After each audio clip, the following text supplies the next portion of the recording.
Hey, we're going to be cutting and decoding some best style keys on our Futura series. We have the Futura Pro here today.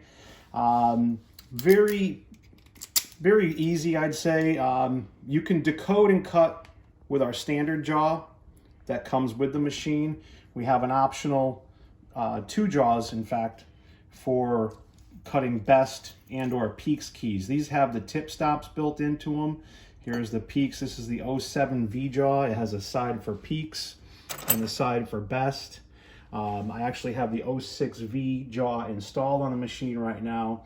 Has a side for best and an A side for your standard shoulder stop keys, which is most of all the other commercial type keys.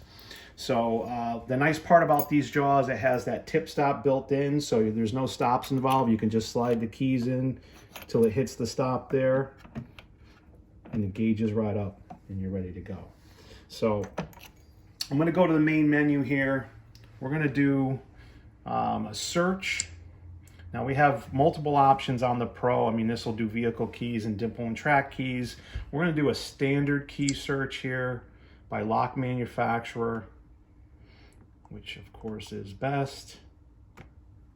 And we're just going to do a main search based on that. So you see there's a bunch of different options. So the important thing with this is that you just choose the right card for the jaw that you're working with these machines. So you have some options up here for your A2, your A4. You see I have one highlighted here, which means it's already in my favorites back on the main menu.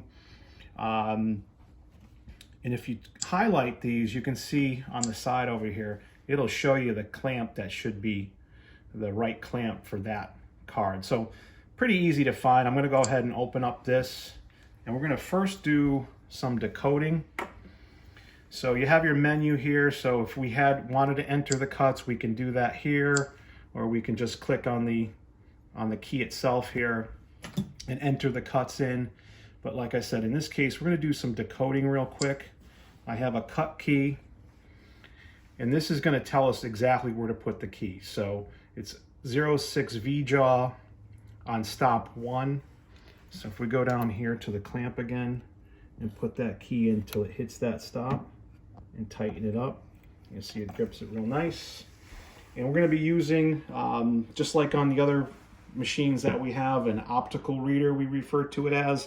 It's actually a class 1 laser. You can't see anything there, but that light beam is what we're going to be using to identify the cuts in this key. So we'll lower the lid, hit start.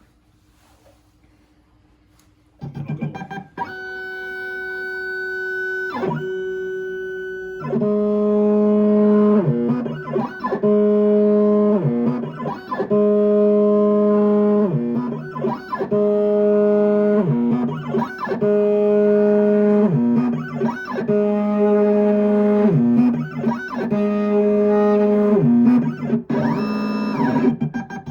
Green light is good. So there's the cuts that it decoded. So now if I wanted to take that same, just go ahead and cut a key. We can go to cuts. Well, that's decoding, excuse me. Get out of there. Let's do cuts. So the same cuts, or I'm gonna actually choose a different one here that I have. We've got a 7,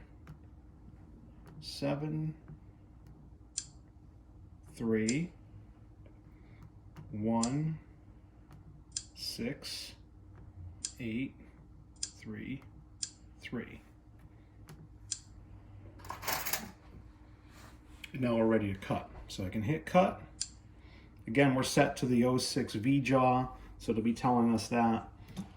Stop number 1 is the stop that's built into it. Number of pieces, we could change that if we were cutting 4 or 5 different pieces. You don't really have to, but it might cut down at the end going through it again. Steps, that is the number of times that the cutter is going to pass through the material. Again, you've probably heard in other videos that we've done that if you're cutting a nickel silver key, you may want to bump those steps up to maybe 4 and maybe even 5. It makes multiple passes. It increases the passes the cutter is going through the key. So it takes off a little material at a time. It doesn't plow through it, so it'll essentially end up giving you a better cut key if you take some additional passes. We'll keep it at 2 for this one, but again, we're going to go ahead and put that in. The stop is right there. We're ready to cut. We'll hit start.